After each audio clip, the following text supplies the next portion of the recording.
So we're here at the CX Summit 2026. I'm with Lisa Walden. You're quite the superstar. It's been such a line of people looking at your book, The Future of Work is Human. You gave a great talk. It's exciting to have you here. And at the end was a big surprise for me. And I said, well, she speaks pretty good Spanglish, you know, but you're Colombian.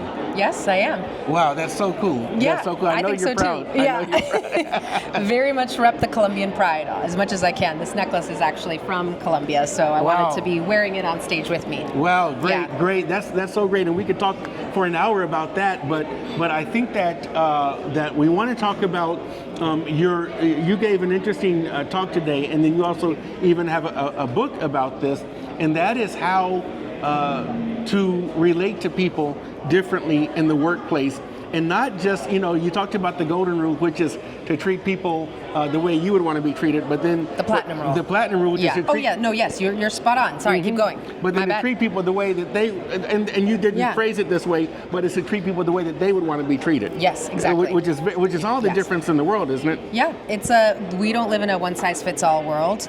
So to be able to know how to customize your leadership approach for the people that you're leading is the way to do it better, to lead in a more human, specific, nuanced way, which I know is hard. You know, it's not easy to do that if you have a team of 20, but that's why I always say micro moves are your best friends. In what micro ways you can do it, micro adjustments, that will help you connect and lead more effectively. You know, something else that you touched on was interesting, and that is how the way that leaders in businesses, and that doesn't just mean managers and directors, but leaders of all types, no matter their title, interact with people that come in of different generations, whether, you know, in a way, this is kind of a stereotype when people say baby boomers and Gen X and things like that. But I think the message is to understand the people on your team and how to relate to them in a way that makes sense and is productive for both the organization and for the individual. Is that the gist of it? Oh yeah, 100%. So as you said, sometimes people use these generational names as stereotypes, and I really caution against that. It's more, you know, as I said today, it's a lens that you see other people through. So it's one piece of information, one additional bit of texture and nuance to how you lead, but you have to do the work yourself as well. You have to, you know, find out as individuals what are their preferences, how do they like to receive feedback, or they like to be appreciated, what is their style of work, and when you gain all of that information, that's what really helps you, just as I said, be a better leader.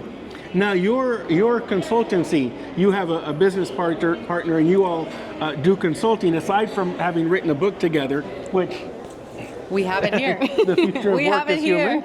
We'll link to it, of course. Beautiful cover, by the way. Thank you. We worked really hard on that. Yeah. The first few we received were a no, but we've landed somewhere good. Great, but my question is what do you all as partners do in your consultancy? What's the purpose of the business, and what type of clients do you serve? So our very tongue-in-cheek mission is to help people create workplaces that don't suck. We together used to work at an organization and generational consultants, and everyone would say, "Oh, we love your job. It's so awesome. How do we work for you?" And we sort of identified the places that there are gaps, that people can focus more on the humans in the workplace, and decided to make it our mission to help people make workplaces that don't suck, but even better, make awesome workplaces. And the work that we do is focused on that people first lens, so generations at work, boomers, Gen X, millennials, Gen Z. We look at building psychological safety and trust, communication, compassionate leadership, and mostly what we do is deliver this content at meetings, associations, events, but we also go into organizations. So we will do team building, we'll do workshops, we'll also do consulting engagements when a client comes to us with a very specific ask. So our mission is simple: helping people create workplaces that don't suck. The way we disseminate that information and go for that mission is pretty varied. That's fascinating. And is there a website or a way that people who might need that service can get in touch with you? Absolutely. So you can find me on LinkedIn. My name's Lisa X. You can find me easily with the X Walden. X is for a middle name, Jimena, that is very common here in Colombia.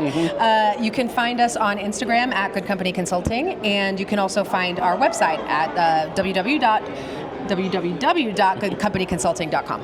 Now, lastly, and you've been very generous for your time, you know, I just love to see the interest, because we've been standing here and people keep coming up to you, which is amazing. It's cool. And I've been coming to this event for about 15 years, and I've never seen Wow. that kind of. I mean, I've seen other popular people, but not like that. And Wow. so Oh that, my gosh, that's really impressive. Thank you for saying that. for the keynotes. But what are the takeaways that people in the BPO industry specifically can use to apply this? And another thing that's interesting, and I'm sorry because I said just one last question, No. but you talked about this, and I have to touch on it because we're here in Colombia, but both of us grew up in the U.S. Yeah. And how do and when you talked about the life-defining events and these types of things and the things that we remember, like whether it's 9/11 or whatever, and it's fascinating because you look at the parallels and the differences between Colombia and the generations, and I think about the older generation when they think about the Bogotazo, Yeah. when the presidential candidate Yes. was killed and everything that happened. Yeah. What are there differences that you found, or were there any surprises as you prepared for this and unpacked that? Yeah, so I will say I focused mostly on Gen Z because that was my ask. It sounds like for many BPOs, a vast majority of their employees are within that generational age range. So Gen Z right now is between 16 to 30. So I really focused on them in my interviews and research for this event. And I'll also say that what tends to happen is across, when we look at generations, the way we talk about them is the events and conditions during formative years being roughly your teenage years. So of course, a different country is going to have different formative events for different generations.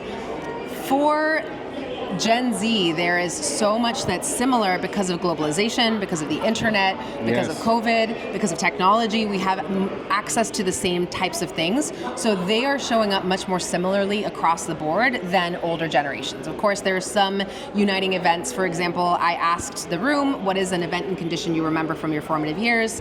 And I want to say there was a millennial in the room who said 9/11, and a Colombian millennial who said this. So it's, there are shared events and conditions globally, but for Gen Z, there's so many of them. So knowing that, I went in knowing that, but I was surprised to find the level of similarity between how that is shaping them at work. Things like really prioritizing mental health, really prioritizing their own wellness, pushing for work-life harmony is what we call it. So it's not balance, but kind of getting resources from work that will make them better people outside of work, and then being able to unplug after work so they can be better at their work when they come back.